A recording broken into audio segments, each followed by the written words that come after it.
Before the scandals, before the retreat and the mysteries, there was a young woman, a guitar, and a voice. A voice so pure it seemed to move through the air without effort, like a breath from somewhere else. Her name, Tracy Chapman. In 1988, the world did not expect an artist like her to upend the rules.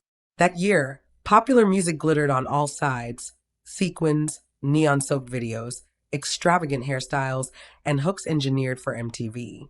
Everything was image, everything was speed. And in that flashy setting, a quiet black woman with a calm gaze and an acoustic guitar seemed to have no chance. Tracy came from Cleveland, Ohio. No connections in the industry, no marketing strategy, no sparkling costume. Just raw sincerity, almost unsettling. She did not speak loudly or push herself forward, but when she sang, everything stopped. Her art wasn't about appearances, it was about truth. On June 19th, 1988, that truth would explode. That day, London's Wembley Stadium hosted a monumental concert for Nelson Mandela's 70th birthday, while he was still imprisoned in South Africa.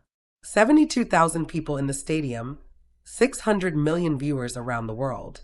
The biggest stars were there, ready to sing for freedom. Tracy was just another guest, still unknown to the general public. Her debut album had just been released, almost unnoticed. But that night, an unforeseen glitch changed everything. As Stevie Wonder was about to take the stage, a technical problem stopped the show. The organizers panicked. The crowd grew impatient. They needed someone to play now with no set, no prep. Backstage, a young woman waited calmly, guitar in hand. A technician recognized her, hesitated for a second, then motioned, "Go on." She walked out alone onto that immense stage. No effects, no colored lights.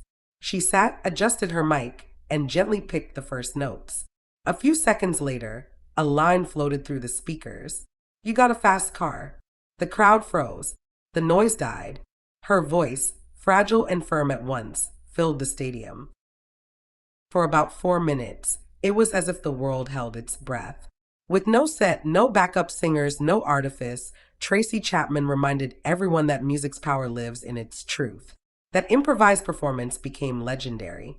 The next day, media around the world talked about her. Within days, Fast Car climbed every chart. Her album, projected to sell 200,000 copies, passed 1 million. Records flew off shelves, radio caught fire, and a star was born. At the Grammy Awards, Tracy won 3 trophies, including Best New Artist. But while everyone celebrated, she stayed distant. When a journalist asked how she felt, she simply said, "It was exciting, yes, but also terrifying." Terrifying. That word says it all. Where others would dream of the spotlight, Tracy Chapman saw a threat. She already knew fame devours. In a world obsessed with exposure, she would choose modesty. From her earliest interviews, she felt the pressure. People wanted smiles, anecdotes, a story to sell. But Tracy refused to play that part. She spoke little, avoided talk shows, declined invitations. Journalists called her shy. In truth, she was protecting herself. She had understood something essential. Once you give the world a piece of yourself, it no longer belongs to you. That June night at Wembley, Tracy Chapman conquered the planet. But what she did next was even more radical: defend her freedom at any cost. Her success would be her shield, and her silence, her weapon. The success of Fast Car made Tracy Chapman an international star. But where others used fame to multiply appearances, she chose withdrawal. To her, fame was not a reward, it was an intrusion. And from the first months, she felt that intrusion closing in. Producers pressed. Talk shows called. Magazines wanted covers. But Tracy stayed elusive. She did not like talking about herself or putting herself on display. She only wanted to sing without artifice, without compromise. In a world where everything must be explained, justified, sold, her silence became a provocation. That constant refusal intrigued and even bothered people. The industry did not understand. She was labeled distant, cold, difficult. But the truth lay elsewhere. Tracy Chapman was fighting to remain herself. She did not need to be loved by everyone, only to be at peace.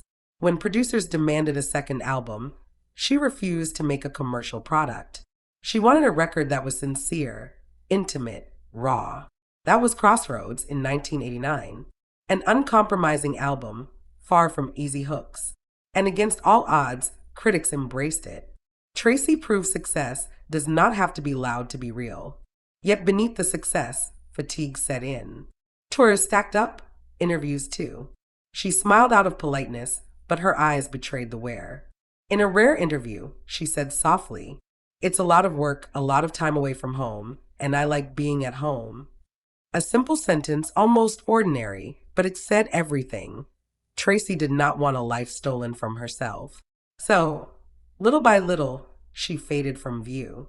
She disappeared from sets, avoided parties, turned down offers. Her absence unsettled as much as it fascinated. In a culture that glorifies visibility, Tracy chose silence as a form of resistance. While the world rushed, she slowed down. While others put themselves on display, she stepped back. That choice became her identity. But in the mid-1990s, a new chapter began. Tracy crossed paths with a woman who would upend her balance, Alice Walker, author of The Color Purple. Alice was her opposite, outgoing, charismatic, comfortable in the spotlight. Tracy remained discreet, almost withdrawn. And yet something obvious grew between them. An intellectual affection at first, then a more intimate bond. They shared 2 quiet years of love, away from prying eyes. Secrets, however, do not last long in the celebrity world. When the press discovered their relationship, everything ignited. Tabloids went wild, magazines fought for their photos. Alice Walker, accustomed to the light, spoke openly about their bond with tenderness and respect. Tracy, true to herself, remained silent. She did not deny, did not confirm. She guarded what still belonged to her, her private life. But this time, silence did not suffice. A financial dispute erupted, a failed investment in a Brooklyn cyber cafe involving Alice, Tracy, and Alice's daughter, Rebecca. Tensions rose. Lawyers stepped in, and the case landed in court. For the first time, Tracy Chapman's name appeared in legal documents. She, who had always fled the spotlight, found herself exposed against her will. The media pounced. They invented, exaggerated, interpreted. In that din, Tracy withdrew even further. To the industry, the scandal looked like an opportunity. She'll come back to us. She'll need help, some thought. They were wrong. Tracy asked nothing of anyone. She drew a final lesson. In this world, if you want to be free, you must disappear. So she disappeared completely. No more red carpets. No more interviews. No more public appearances. Her albums arrived quietly, no marketing, no campaign.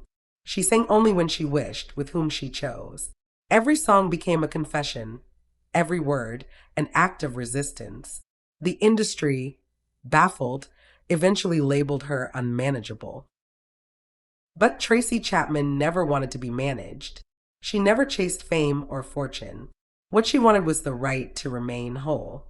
Over the years, her absence became her language. Where others shouted to exist, she chose silence. That silence, once mistaken for weakness, slowly became her power. In a world saturated with images, Tracy Chapman became a mystery, one no one could buy or manipulate. By the late 1990s, Tracy Chapman had become a living enigma, a globally known artist who was invisible. No appearances, no scandals, no excess. In an industry obsessed with noise, she chose the void. And that void slowly unnerved those who had lifted her to the top. Radio played her less. Magazines stopped writing about her. Producers tired of waiting for a comeback that never came. But Tracy was not trying to exist in their world. She lived at her own pace, far from cameras, faithful to her art.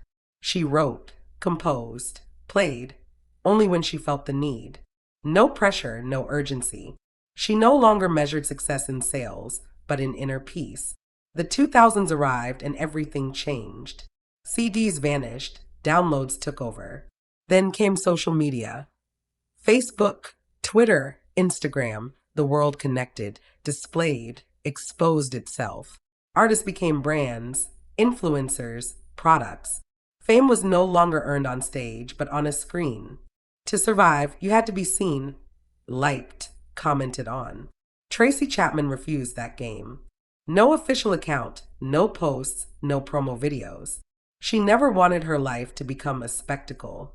When asked why, she answered simply, "I understand why people do it, but I'm not interested." A throwaway line to some, an act of rebellion to others. In a world where visibility is the currency of success, her absence became resistance. And resistance has a price. Her songs slowly vanished from major playlists. Journalists stopped reaching out. Younger generations barely knew her. She did not complain. She understood that a light burning too brightly always ends up blinding. While others scrambled to be seen at any cost, Tracy learned to disappear. And in that quiet, she found the strength for one last fight. She had always fiercely protected her work. Every word, every melody, every shade belonged to her. So when in 2017, rapper Nicki Minaj decided to use Baby Can I Hold You without permission, Tracy did not stay quiet. Nicki had asked for the rights several times. Tracy had said no firmly, calmly. But the song was recorded anyway and then played on the radio. This time, she did not stay silent. She took it to court. On one side, a global rap star. On the other, a folk legend, discreet, unshakable. The case became symbolic. 2 generations, 2 visions of artistic respect. Nicki Minaj's lawyers invoked fair use, the American principle that allows experimentation with existing works. But for Tracy, it was not about law or trends. It was about respect. Respect for the work, the words, the creation. And she won. In 2020, the court recognized the violation of her rights. Nicki Minaj had to pay $450,000. The money did not matter. What Tracy gained was far greater, a moral victory. She proved you can remain integral in a world that normalizes everything. In a rare statement, she wrote, "I am pleased that this matter has been resolved. This judgment is a reminder that artists' rights are protected." Simple, direct, without bitterness. As always, she said little and said everything. For more than 30 years, Tracy Chapman resisted trends, pressure, expectations. She kept her rights, her independence, her dignity. And time, the great judge, finally vindicated her. In 2023, an unexpected event shook the music world. A white country artist, Luke Combs, covered Fast Car. 35 years after its release, the song hit #1 on the country charts. It was historic. Tracy Chapman became the first Black woman to be the sole writer of a #1 country hit. The world rediscovered her voice, her writing, her message. Radio played her again. Younger generations leaned in. And for the first time in a long while, the industry celebrated her anew. Not for her image or her silence, but for what she had always been, a true artist. Between March and June of the same year, she earned more than $500,000 in royalties. But the money was just a detail. What she gained was something no one could take away: the respect of time. A few months later, the Grammy Awards announced a surprise. After 15 years away, Tracy Chapman would perform on stage again. On February 4th, 2024, the lights dimmed. A guitar rang out, and Tracy's voice rose untouched. Beside her, Luke Combs accompanied her humbly. 2 generations, 2 worlds, 1 song, Fast Car. The audience stood. Some cried, others closed their eyes. Tracy barely smiled, but in her gaze you could read everything. She had never needed the industry to exist. That night, she did not sing for cameras or trophies. She sang to remind us of a truth the business forgot long ago. Talent does not need noise, and sometimes silence is the most beautiful victory of all. Tracy Chapman disappeared to save herself, and by disappearing, she became eternal.